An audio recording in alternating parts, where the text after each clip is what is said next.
One of the cardinal sins of being a character designer or a concept artist is repetition, doing the same thing over and over. And I see it all the time with art on Instagram and ArtStation. A lot of times people will just draw the same body type over and over. And that's one of the things that I wanted to talk about in today's video. This is just about building out different body types so that you don't repeat the same cycle. So this video is really just a snippet, a summarized version of a part of my new character design workshop. This is the Gothic Knight workshop. It's about 7 hours of nearly real-time breakdowns explaining the actual process of what I go through as a character designer on the video games that I have worked on, but as if I were working on something like Elden Ring. I was recently very inspired by Elden Ring.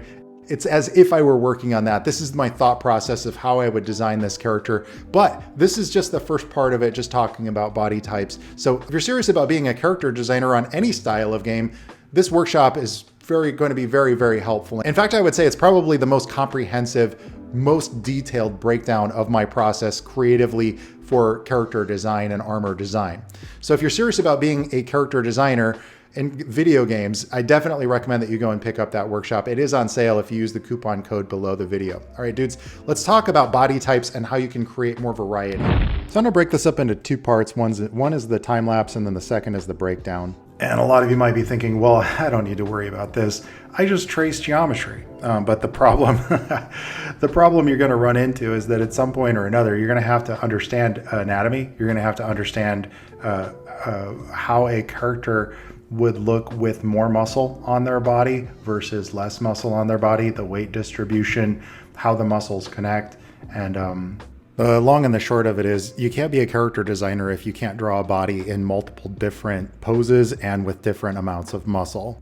And also different proportions depending on the style of the game that you're working on. Why? Because humans come in all different shapes and sizes, dude. Beyond that, your understanding of anatomy, your understanding of building out musculature over bones is going to help you when you're designing things that are creatures or undead or things like that. Like especially if you're going to design undead. If you got to scrawny this guy up, you're going to have to understand how those muscles are connecting to the bones, man. Okay, Dark Souls and the Souls-like games are generally pretty grounded. I use the term grounded, not realistic. Grounded character designs, humanoids, run about 8 head heights tall. Now, if you want a dwarf or you want an elf or something, well, that's a different story. We're talking about your generic body types here, okay? So we're gonna be building 3 of those for the world of something like Elden Ring. And I'm gonna have the super scrawny guy, I'm gonna have the mid muscle guy, and then the super yoked, bulked out, as big as they get humanoids, you know, your Hercules of this world. You could also have the dad bod, the pear-shaped bod, all that kind of stuff. But for the most part, we're just going to deal with these 3. You start by creating the mid build because the skin and bones guy is relative to the mid build. The bulked out beefcake guy is relative to the mid build. You have to define that first. What's average? I mean average for the world you're designing for. And it needs to be believable that he can carry like 100 pounds of armor. Also note that for the bigger builds, I actually widened the shoulder width a little bit too. Once you got that, you make a copy, you go up here to filter, and then you hit Liquify. Liquify is probably my favorite Photoshop tool. I would say my favorite digital art tool of all time. Basically, once you've drawn something, you could go in and just smoosh it, squeeze it, stretch it, skew it, and just basically smoosh it around. And smooshing around artwork you've already done is like the best. It's also great if it's like maybe you drew an eye that's just not quite aligned right. You go in, liquify that, move it up. Or if you want to bulk out muscles, as is the case of what we're doing here, we're actually squeezing it in. So we're pushing in muscles closer to where the bones would be. We're thinning it out.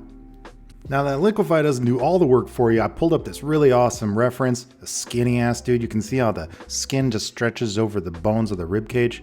And by the way, if you don't know already, it's a kind of a staple of the Souls-like series. There's always some dude who's got very little body fat, like 0%. There's always like a hollow or an undead of sorts. And you can just keep squeezing that out until it feels like you've got a very thin version, a middle weight, and then a heavy weight. Man, I'm really oversimplifying here. And most people aren't going to care about the intricacies of how every one of these muscles connects and all that, so I won't go into that here on YouTube. I also kind of had to keep it PG-13, so I gave everybody a black diaper. Now, if you're doing something for a grounded dark fantasy world, you do not go more beefcake than this dude. This is about as beefcake as you get. This guy can bench press about 350 pounds, but any bigger than that, and it just gets to be absurd. You know what? Screw it. Let's just explore the absurd. I'm going into the realm of the Street Fighter territory with this version number 4. And this is just for illustrative purposes only. If you're doing dark fantasy, you probably don't want to go this far. But you know what? To hell with it. We're going one more further. We're going to go straight up into the realm of Zangief from Street Fighter, okay? Now, when you start to balloon out the muscles this big, you start to get into that realm of a cartoon character. And that's not something that you want for something that's grounded dark fantasy. That's not to say you can't do it, but as soon as you start breaking those rules of grounded, believable proportions, that's when you start to lose people into this realm of like, that's just a little too unbelievable. It's a little too out there. Don't blame me, man. I'm just telling you from my experience of posting characters on the internet for 20 years. So we got our nice lineup here. I adjusted the scale a bit. You notice that the head is pretty much mostly the same. Even the hands are the same until you get into those cartoony proportions when the hands just get to be enormous. I always do like a gradient map effect over my grayscale images just because it makes it a little bit more interesting to look at than just black and white gray lines. Also remember to number your iterations so that if you're sending it to a client, they can refer to, oh, well, I like number 2, but not number 4, whatever. So having a lineup like this, you can really see the relativity between each character, and that's important for making each one look distinct. We could go even crazier with like sucking in the gut, like maybe he just doesn't even have that. Oh man, if you get much crazier though, you're digging into the realm of like really emaciated and you would see more of the bones. It quite literally is almost like a skeleton. And I just didn't want to go quite that far with it, even though some of the hollow in the world of the Souls-like games do go that far. And you could choose that, but having a lineup like this, it's the sort of thing you do in game development to define how much is too far of something. You always have to draw those lines like this is too much, this is too skinny, this is too muscular, etc. And I went through this with every game I worked on. There is always some kind of an art guide that says, okay, characters don't get any bulkier or bigger than this, for example. Note that the posture changed as the character got a little bit more into the realm of just carrying like on a beef castle on his back. As soon as they start to get into this realm though, it starts to feel like they've got to hunch over.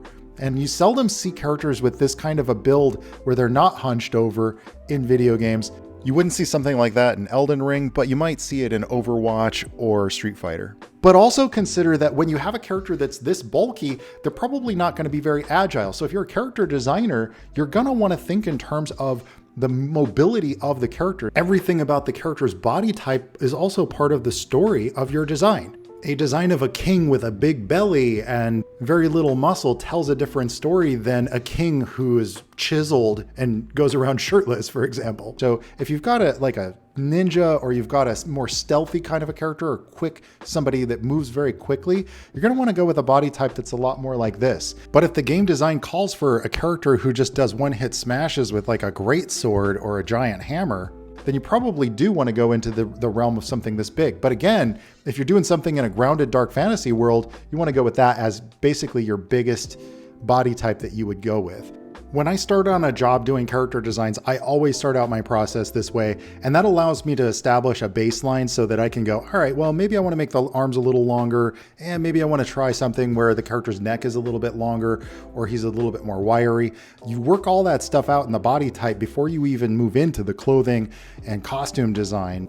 Because it's going to affect that, for this kind of a world, for this kind of dark fantasy designs, if you've got a character who's agile and moves very quickly, or he's maybe stealthy, you're definitely going to want to create a character that would be wearing leathers and probably not as much weight as a heavily armored character. So if you're designing a character who's going to be carrying 150 pounds worth of metal armor and, huge plates all over and a giant shield and maybe a great sword, then yeah, you're going to bulk that character out. You're going to need to. So the purpose for this video is not to dig into anatomy too much. There's way too many different paths that we could diverge.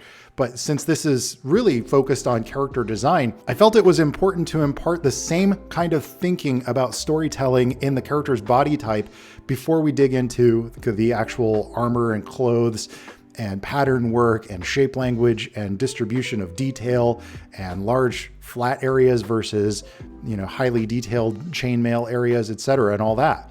And if that is your jam and you are determined to be a character designer, why not take my Gothic Knight character design workshop over on Gumroad? This is designed for people who are serious about concept art, not just the stuff they see on ArtStation, but you want to learn from somebody who's actually made games. I've been making games for 20 years. This is everything that I know about making characters for games. That's very different than designing characters for Instagram. That's very different than designing characters for animation or for movies or any other form of entertainment. Making character designs for games has a very specific way that you need to present your designs. And if you're just here for the general tips, man, don't forget to subscribe. I do certainly appreciate it when you stop by.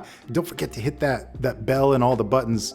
Did you know that if you hit the like button, you get a confetti? It blasts it up all over the screen. Well, it's I don't know how impressive it is, but it's worth giving it a try. And dudes, don't forget to subscribe, and I'll see you guys in the next week. All right, ciao.